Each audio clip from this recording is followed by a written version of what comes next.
अब आगे सिया कुशाग्र को प्यार से देख रही थी, और उसे देखते देखते सिया की भी आंखें लग जाती है, और वो बैठे हुए बैठ से टीक कर सो जाती है। यहाँ कुशा राधिका जी की गोद में अपना सर रख देती हैं, और बोली, माँ भाई आपसे बहुत प्यार करते हैं, वो आपके मर्जी के बिना कुछ नहीं करेंगे, बस आप भाई पर भरोसा रखिए। कुशा की बातों को सुन राधिका जी की आंखों से आंसू निकल जाते हैं, और वो अब कुछ नहीं बोलती है। यहाँ दूसरी तरफ राजवीर जी गुस्से से गाड़ी चला रहे थे, और आनंद जी वही चुपचाप बैठे थे, और खिड़की के बाहर की तरफ देख रहे थे। राजवीर जी गुस्से बोले, पापा आपने देखा ना कुशाग्र कितना बदतमीज हो गया है। इस तरह इसने मेरी अपने ऑफिस में भी बेइज्जती की थी, और उसने जो जीत के साथ किया है, उसके बाद अब मुझे यकीन हो गया है वो हमें बर्बाद करने के लिए कुछ भी कर सकता है। क्या अब भी आप उसे माफ करना चाहते हैं?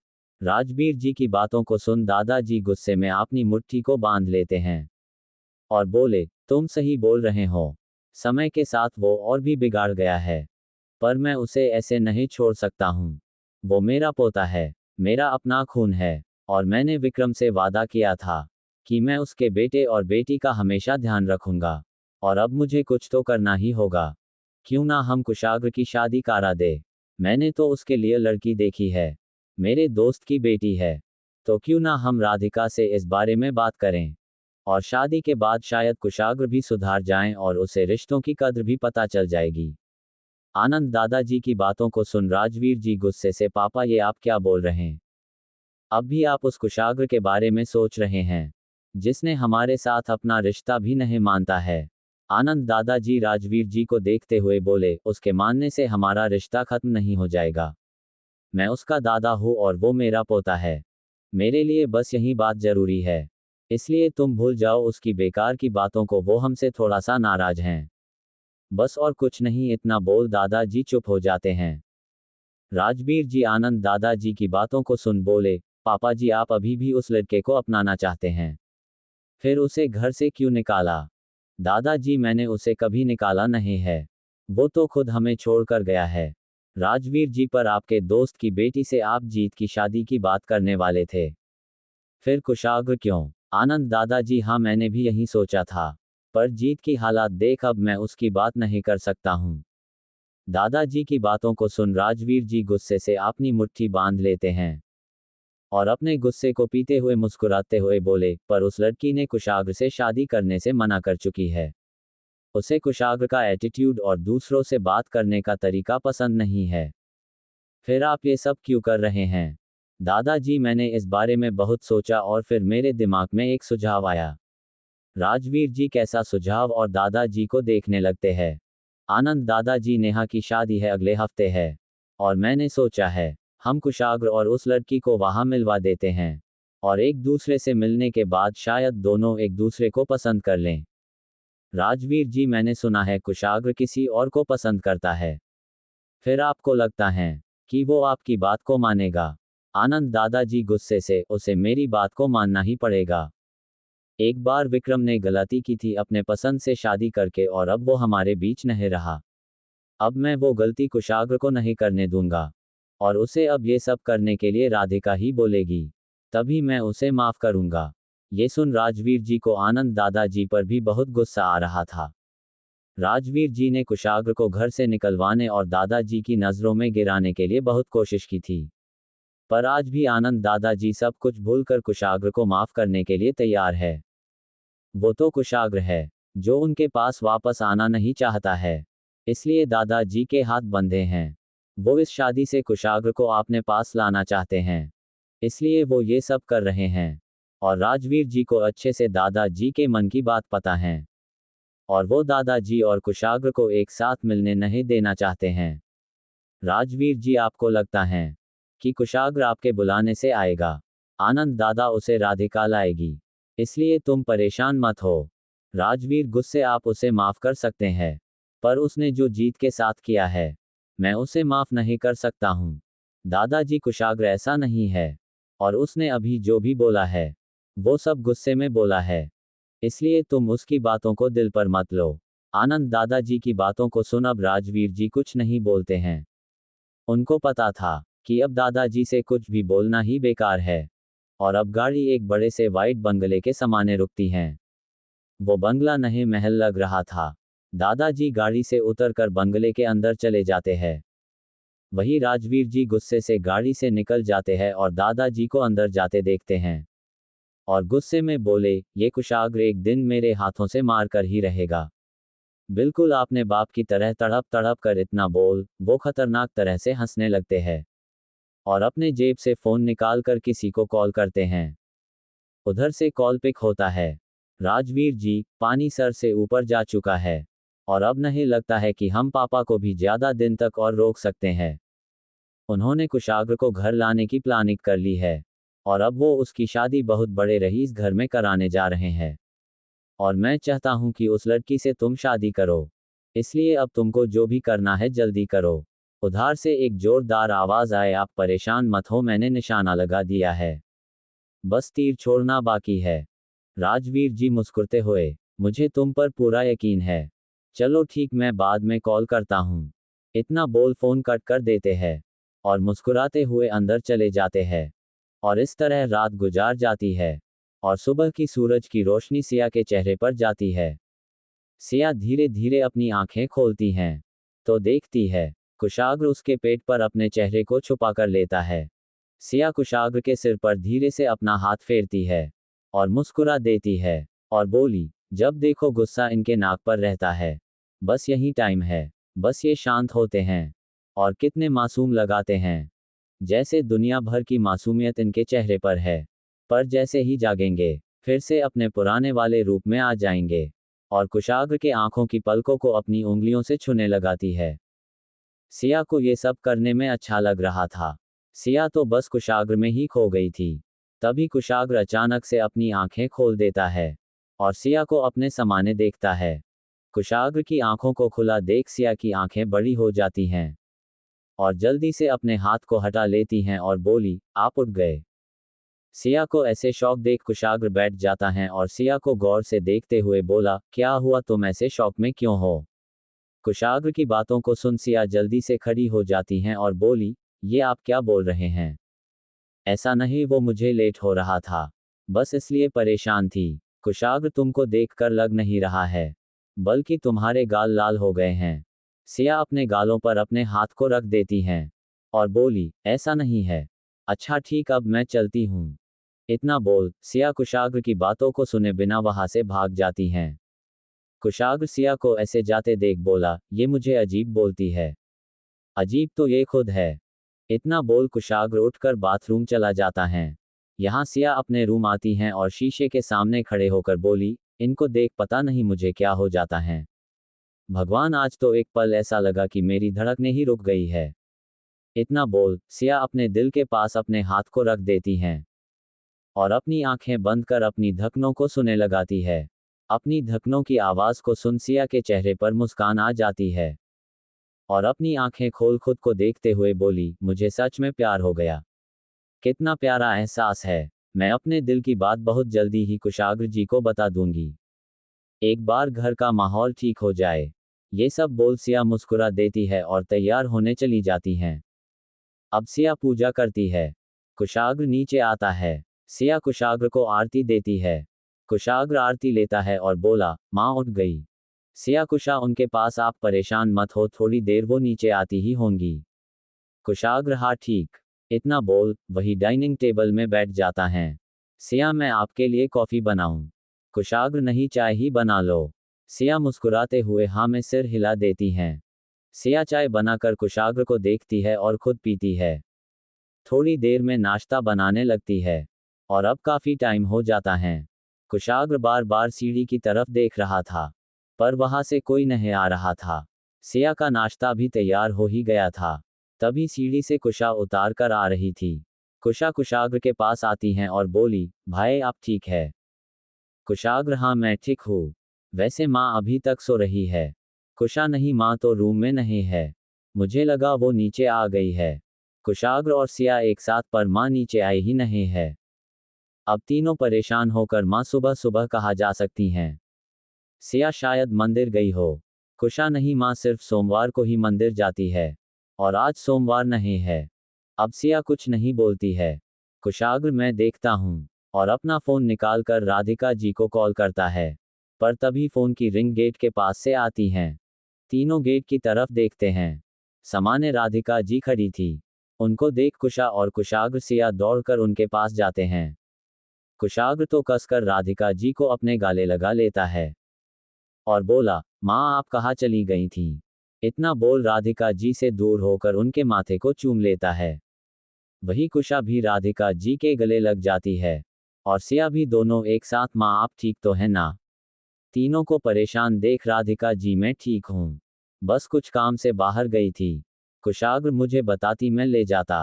राधिका मुंह बनाकर सोफे में बैठाते हुए, मैं तुझे नाराज थी इसलिए नहीं बोला, और मैं अभी भी नाराज हूँ। तेरे लिए तो मैं बहुत बुरी माँ हूं ना, बस तेरे पापा ही अच्छे हैं।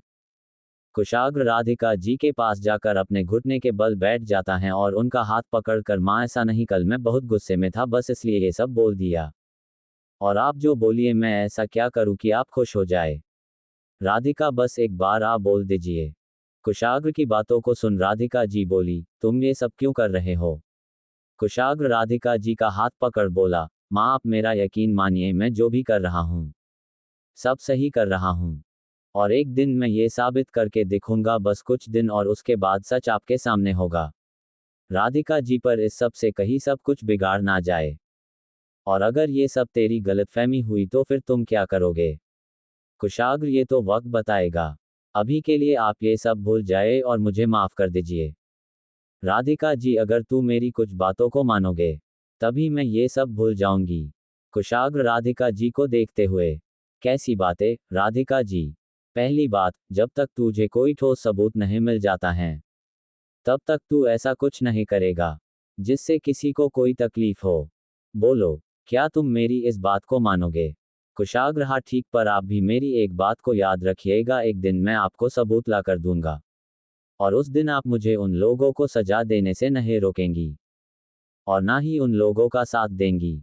राधिका जी ठीक है, तो आज मैं तुमसे वादा करती हूँ, अगर तुम्हारी बातें सच हुई तो मैं खुद तुम्हारे साथ उन लोगों को सजा दूंगी। ये सुन कुशा खुश हो जाती हैं। राधिका जी कुशाग्र से, पर तुमको मेरी एक और बात को मानना होगा। कुशाग्र कैसी बात? राधिका जी, नेहा की शादी में हम लोगों को तुम्हारे दादाजी ने बुलाया है और वो चाहते हैं कि हम वहाँ 1 या 2 दिन रुके, तो क्या तुम चलोगे? ये सब सुन कुशाग्र गुस्से से बोला, बिल्कुल भी नहीं, आप जानती है मैं वहाँ क्यों नहीं जा रहा हूँ। फिर भी आप ये सब बोल रही हैं। उस घर में आपका अपमान हुआ है, और एक बार नहीं कितनी बार मेरी आंखों के सामने हुआ। फिर भी आप ये सब भूलकर उस घर में जाना चाहती हैं। राधिका जी, पर वो मेरा ससुराल है और वही तुम्हारा असली घर है। तुम वहां से भाग नहीं सकते हो। मैंने तो हाँ भी बोल दिया है, क्योंकि मुझे लगा शायद आज भी इस घर में मेरी बात को सुन और माना जाता है। पर तुमको नहीं जाना तो ठीक है, मैं अकेली जा रही हूँ। इतना बोल राधिका जी वहां से जाने लगाती है। कुशाग्र अपनी मुट्ठी को बांध लेता है और बोला, आप अकेले वहां नहीं जाएंगी, हम सब आपके साथ जाएंगे। कुशाग्र की बातों को सुन राधिका जी मुस्कुरा देती हैं और जाकर कुशाग्र को अपने गले लगा लेती हैं और माथा चूमकर बोली, मुझे पता था मेरा बेटा मेरी बात नहीं टालेगा। कुशाग्र राधिका जी से थोड़ा दूर होकर बोला, माँ मैं आपके के लिए वहां जा रहा हूँ, पर आपका कुशा का या सिया का कोई अपमान होगा तो उसी वक्त मैं वहां से आ जाऊंगा। राधिका जी हाँ ठीक, चलो फिर चलने की तैयारी भी करना है। इतना बोल राधिका जी अपने रूम आ जाती है। राधिका जी के चेहरे से मुस्कान चली गई थी, जो अभी थोड़ी देर पहले थी। राधिका जी शीशे में खुद को देखकर बोली, पिताजी को अब क्या हुआ है कि वो कुशाग्र को वहां बुलाना चाहते? आखिर उनके दिमाग में चल क्या रहा है? उनको अच्छे से पता था कि कुशाग्र वहां कभी नहीं आएगा, फिर भी वो ये सब मुझे करने को बोल रहे हैं। कोई तो बात है, अब वहां जाकर ही पता चलेगी। ये सब सोचकर राधिका जी परेशान हो रही थी। यहाँ कुशाग्र गुस्से से वहां से ऑफिस के लिए निकाल जाता है। अब वहां कुशा और सिया बस थी।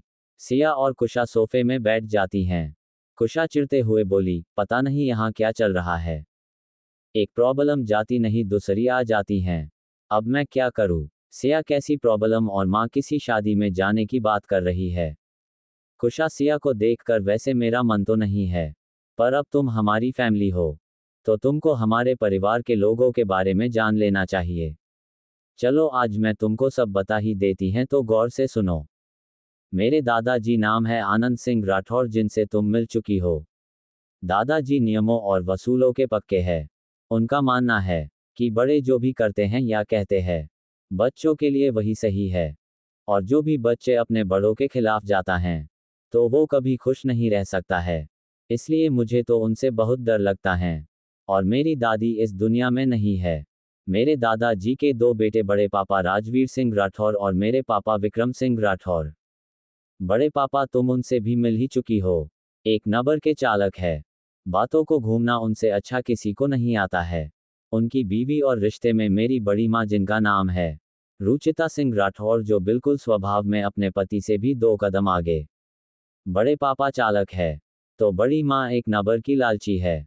उनके लिए रिश्तों से ज्यादा पैसे जरूरी है।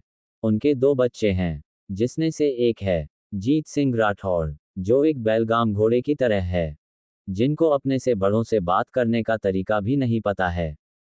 वो तो लड़कियों को खिलौना मानते हैं। कई बार तो जेल जाते जाते बचे हैं।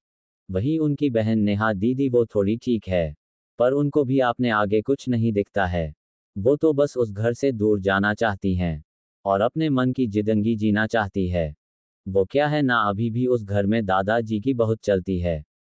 वो जो बोलते हैं सब वही करते हैं, सिर्फ भाई को छोड़कर, इसलिए वहाँ कोई ज्यादा दादाजी के नियमों में बंध कर नहीं रहना चाहते हैं। ये सब सिया ध्यान से सुन रही थी। कुशा, और तुमको हमारे बारे में सब पता ही है।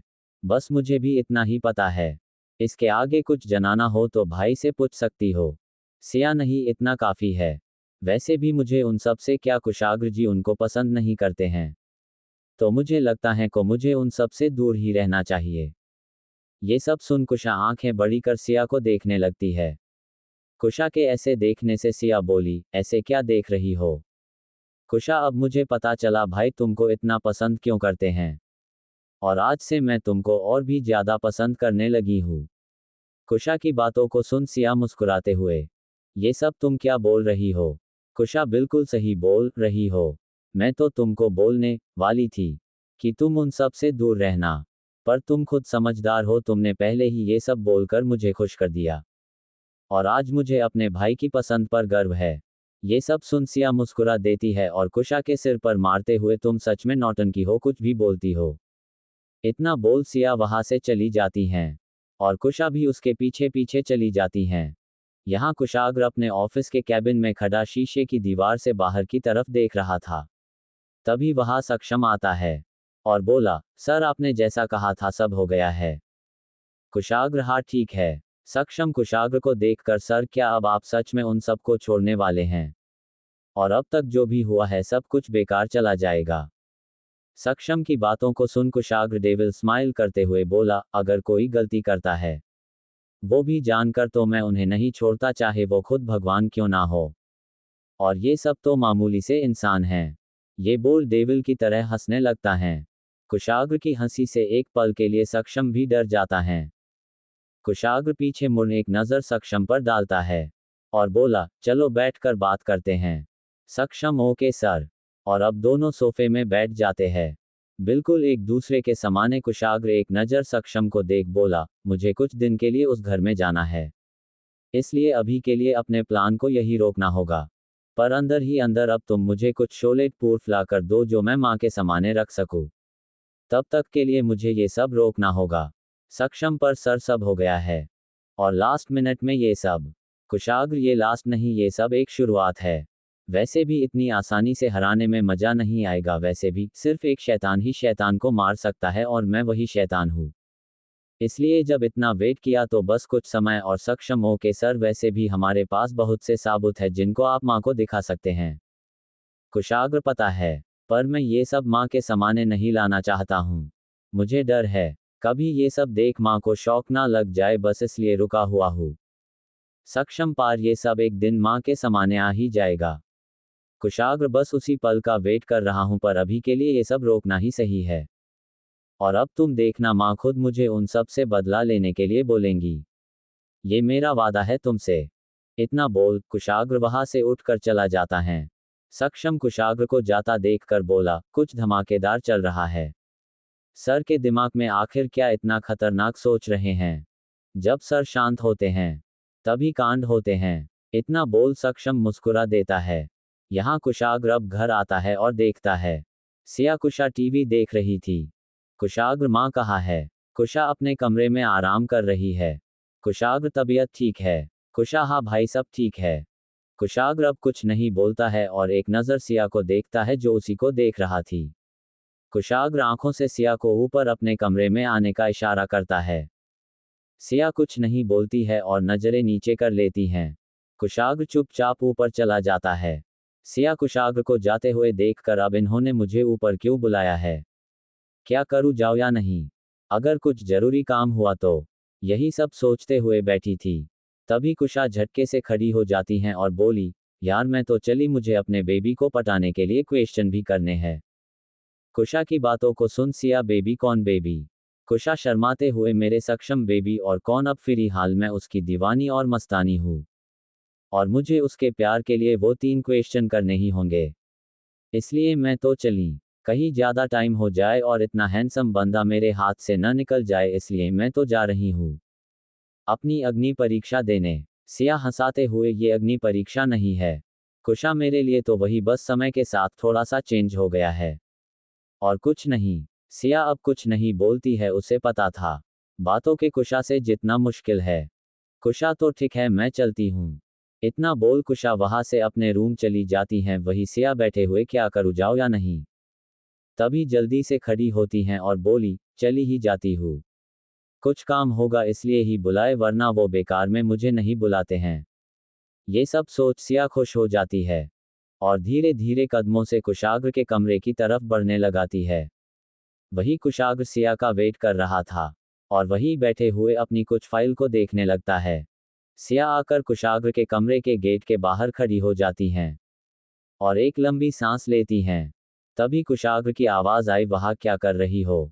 अंदर आ जाओ। लगती हैं। कुशाग्र मुस्कुराते हुए बोला, जान मैं भूला नहीं था, बस तुम्हारे पेपर चल रहे थे इसलिए चुप था, और वैसे भी तुमको मेरे रूम आना ही है, आज नहीं तो कल, इसलिए आज ही आ जाओ। I am a waiting my love. इतना बोल सिया के माथे को चूम लेता है।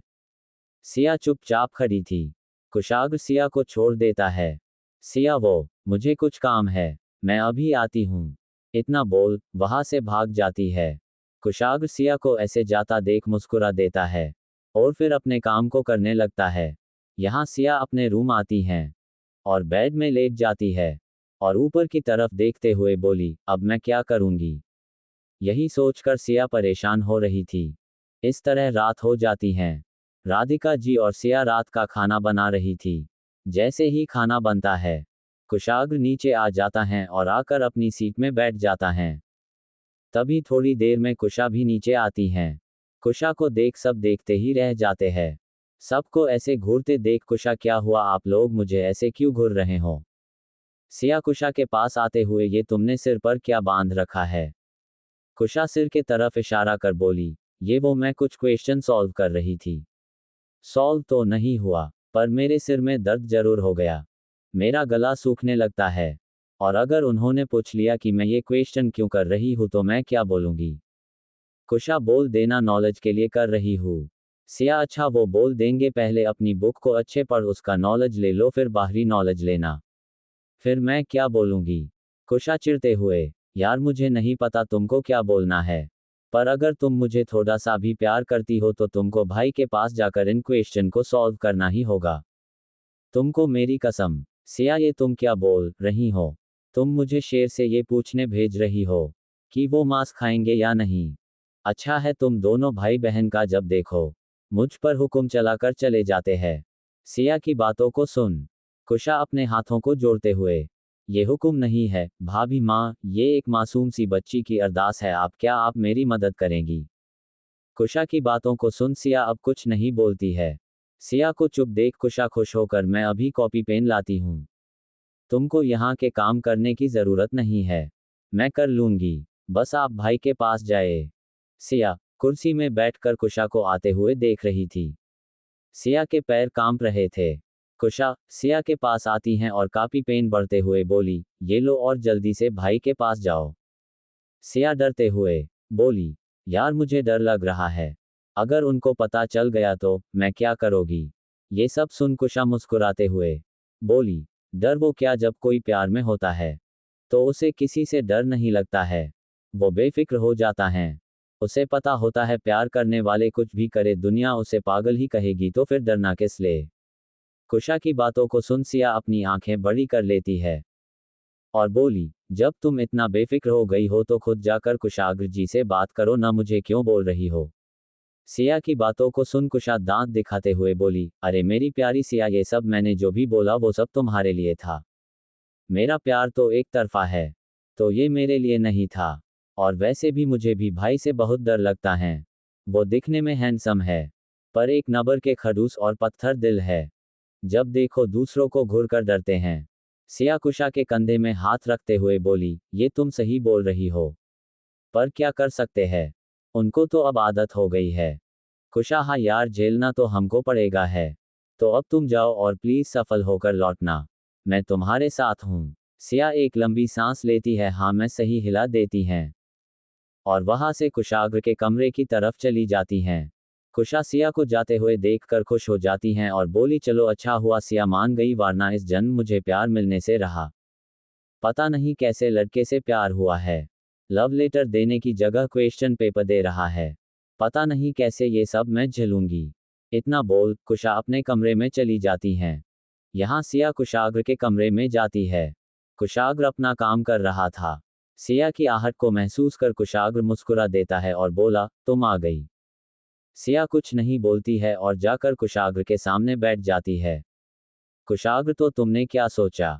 सिया कुशाग्र के सामने कॉपी को रखते हुए बोली, अगर आप ये 3 क्वेश्चन कर देंगे तभी मैं आपके कमरे में रोज रात में आऊंगी। सिया की बातों को सुन कुशाग्र अपनी नजरों को ऊपर कर सिया को देखता है। कुशाग्र के ऐसे देखने से सिया डर जाती है और अपनी नज़ारे नीचे कर लेती है। कुशाग्र सिया को देखते हुए बोला, तुमको लगता है तुम मेरे सामने ऐसी बेकार सी बातों को रख कर बच सकती हो। कुशाग्र की बातों को सुन सिया नज़ारे नीचे किए हुए बोली, ये तीनों क्वेश्चन बहुत कठिन है, इनको कुशा नहीं कर पाए। उसने हार मान ली। सिया की बातों को सुन कुशाग्र कॉपी को उठाकर क्वेश्चन को देखकर बोला, इनको करना है। सिया हाँ में सिर हिला देती हैं। कुशाग्र पेन लेता है और क्वेश्चन को सॉल्व करने लगता है। कुशाग्र के हाथों की स्पीड बहुत तेज थी। सिया तो बस एक टक कुशाग्र को ही देखे जा रही थी। कुशाग्र पूरी तरह फोकस होकर सॉल्व कर रहा था। सिया कभी कॉपी को देखती तो कभी कुशाग्र के चेहरे को, जो बहुत सीरियस होकर अपना काम कर रहा था। करीब आधे घंटे बाद कुशाग्र का हाथ रुक जाता है और सिया की तरफ कॉपी बढ़ते हुए बोला, ये लो अच्छे से देख लो, सारे क्वेश्चन हो गए। कुशाग्र की बातों को सुन सिया जल्दी से कॉपी लेकर देखने लगाती है। सिया कॉपी देख खुश होकर बोली, ये सब आपने कैसे किया। सिया की बातों को सुन कुशाग्र मुस्कुराते हुए बोला, wifey, I am a topper of a university और फिलहाल मैं तुम्हारा प्रोफेसर भी हूँ। ये सब तुम कैसे भूल जाती हो। कुशाग्र की बातों को सुन सिया अब कुछ नहीं बोलती है। कुशाग्र, तो अब डिसाइड हुआ, आज से तुम रोज रात मेरे कमरे में आओगी, जब तक माँ तुमको मेरे रूम में आकर रहने के लिए बोल नहीं देती हैं। सिया हाँ में सिर हिला देती है। सिया के हाँ करने से कुशाग्र मुस्कुरा देता है। सिया उठकर जाते हुए बोली, मैं कुशा को दिखाकर आती हूँ, और जाने लगाती है। तभी कुशाग्र सिया का हाथ पकड़कर अपने पास खींच लेता है, जिससे सिया कुशाग्र की गोद पर गिर जाती है। कुशाग्र सिया की कमर को पकड़ते हुए बोला, जान अभी जाने की जरूरत नहीं है, कल दिखा देना। सिया कुछ बोलती उससे पहले कुशाग्र सिया के बालों को हटाकर उसकी गर्दन पर अपने होठों पर रख देता है और उसे चूमने लगाता है। कुशाग्र के ऐसा करने से सिया सिहर जाती है और कसकर अपनी मुट्ठी को बांध लेती हैं और कांपते आवाज से बोली, ये आप क्या कर रहे हैं। सिया की बातों को सुन कुशाग्र मुस्कुरा देता है और बोला, मैं अपनी बीबी से प्यार कर रहा हूँ। इतना बोल फिर उसकी गर्दन को चूम लेता है और सिया के कान के पास अपने होठों को ले जाता है और बोला, क्या हुआ जान, कुछ हो रहा है। कुशाग्र की आवाज अट्रैक्टिव थी, जिसे सुन सिया हाँ में सिर हिला देती हैं। सिया को हाँ करता देख कुशाग्र मुस्कुरा देता है और हल्के से सिया के कानों को चूम लेता है। कुशाग्र के ऐसा करने से सिया अपनी आंखों को कसकर बंद कर लेती हैं। कुशाग्र सिया के हाथों से कॉपी लेकर टेबल पर रख देता है और सिया को गोद में उठा लेता है और ले जाकर बेड में लेटा देता है। सिया अपनी आंखें बंद किए हुए थी। कुशाग्र ध्यान से सिया के चेहरे को देख रहा था और उसके बगल में लेट जाता है और सिया के चेहरे को प्यार से देखते हुए बोला, आई लव यू जान। इतना बोल सिया के गर्दन पर अपने चेहरे को डाल देता है। कुशाग्र की बातों को सुन सिया मुस्कुरा देती हैं और अपनी आंखें खोल ऊपर छत को देखते हुए बोली, मैं आपसे कुछ पूछूं क्या आप मुझे बताएंगे? कुशाग्र धीरे से बोला, हो पूछो क्या पूछना है। सिया, क्या मेरा वहां जाना सही है? सिया की बातों को सुन कुशाग्र अपने चेहरे को उठाकर सिया को देखते हुए बोला, तुम ये सब क्यों पूछ रही हो? सिया, बस ऐसे ही। वो मैं कभी भी बहुत लोगों के बीच नहीं रही हूं। मैं हमेशा एक कमरे में रहती थी, इसलिए मुझे लोगों से बात करने में डर लगता है। और जब मैं वहां जाऊंगी तो सब मुझसे पूछेंगे कि मैं कौन हूं और क्यों आपके घर में रहती हूं। तो मैं क्या बोलूंगी? इसलिए मैं वहां नहीं जाना चाहती हूं। आप माँ से बात कर मुझे वहां मत ले जाए ना, मेरा मन भी नहीं है जाने का। सिया अपनी नज़ारे नीचे किए हुए बोले जा रही थी। कुशाग्र सिया के होठों पर अपनी उंगली को रख देता है जिससे सिया चुप हो जाती हैं और नज़ारे उठाकर कुशाग्र को देखती है, जो उसी को देख रहा था। कुशाग्र, ये सब तुम क्या बोल रही हो? तुम पता नहीं है क्या कि तुम मेरी कौन हो? और किसी को कुछ बताने की जरूरत नहीं है। मेरी कुछ बातों को अपने इस छोटे से दिमाग में बैठा लो। तुम वहां किसी से कोई भी बात नहीं करेगी, खासकर लड़कों से, और जैसे मेरा उन सब से कोई रिश्ता नहीं है उसी तरह तुम्हारा भी उनसे कोई रिश्ता नहीं है। हम सिर्फ माँ की वजह से वहां जा रहे हैं और सिर्फ 2 से 3 दिनों की बात है। तो अब मुझे नहीं लगता कि तुमको कोई प्रॉब्लम है। इतना बोल सिया के होठों से उंगली हटा लेटा देता है और प्यार से उसके होठ पर अपने होठों रखकर उसे चूम लेता है। कुशाग्र के ऐसा करने से सिया अपनी आंखें बंद कर लेती हैं। कुशाग्र सिया से दूर होकर बोला, चलो अब सो जाओ, बेकार की बातों को मत सोचो, मैं और माँ देख लेंगे हमें क्या करना है। कुशाग्र की बातों को सुन सिया हाँ में सिर हिला देती हैं। कुशाग्र मुस्कुरा देता है और फिर लेट जाता है और इस तरह दोनों सो जाते हैं।